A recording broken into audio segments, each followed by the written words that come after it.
সুপ্রিয় দর্শক মণ্ডলী, আপনারা দেখবেন এই যে সর্ষের যে চাষ এরিয়া তানোরে হয়েছে, সুন্দরভাবে সর্ষে বোনা হয়েছে এবং আপনারা দেখছেন সর্ষে তোলা হচ্ছে, সর্ষে পাক ধরেছে দেখুন।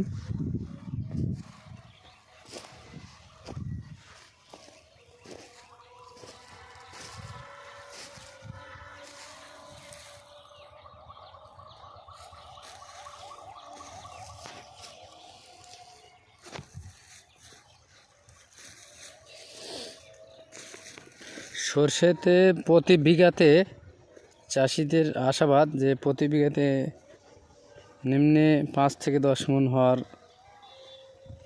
আশা করছে। এখন কোনো জমিতে হয়তো 3 মণ হবে, কোনো জমিতে 2 মণ, কোনো জমিতে 5 মণ, মানে যেটা হলো বীজের উপর নির্ভর করে। বীজ ভালো হলে ফলন ভালো, কিংবা যত্ন ভালো হলে যেটা আপনার ফার্টিলাইজার সার সেটা যদি হয়, ভালো দেওয়া হয়, যত্ন করা হয়, সেটা হলে ভালো।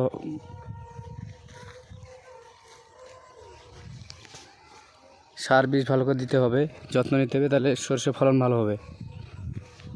আর আমাদের যে সোয়াবিন তেল আমাদের দেশে আসে, এটার উপর ভরসা কম করে আমরা সরষা বেশি লাগাতে হবে বা বুনতে হবে, সরষা বুনতে হবে। তাহলে আমাদের সরষার তেল উৎপন্ন বেশি হলে, সরষের তেল হবে ওইভাবে। তাহলে আমাদের হলো চাপ কমবে সোয়াবিনের উপর, দামও কমবে সোয়াবিনের। তাই আমরা সরষা বেশি করে লাগাবো, চাষিদেরকে বলবো সরষা বেশি করে লাগান। দেখুন সরষা এটা ভালো হয়েছে, এদিকে একটু কম, এদিকে ভালো হয়েছে, এই সাইডটা খুব সুন্দর হয়েছে। সরষা মাস্টার অয়েল, সরিষার তেল, এই সরষা থেকে সরষের তেল, মাস্টার অয়েল। এটা কি সুন্দর সরষা, ভালো হয়েছে। তো এই যে দৃশ্য, আমরা যে ভিডিওটা করলাম, লাইক শেয়ার কমেন্ট করবেন ও জানাবেন কেমন হলো আমাদের এই ভিডিওটা।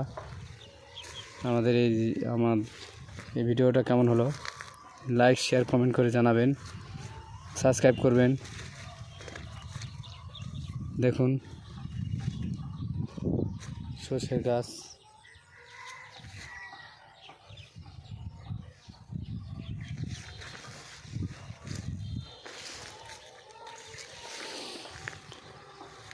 প্রিয় দর্শক মণ্ডলী, তাহলে আপনারা দেখলেন সরষের গাছ, সে একদম সর্বোচ্চ মনে হয় প্রায় 5 ফুট, কোনোটা 3 ফুট, কোনোটা 2 ফুট গাছের উচ্চতা, এরকম গাছের উচ্চতা। তো সরষে এটা খুব ভালো ফলন হয়েছে আমাদের তানোরে। বিঘা প্রতি কতটি সেটা বলা হলো।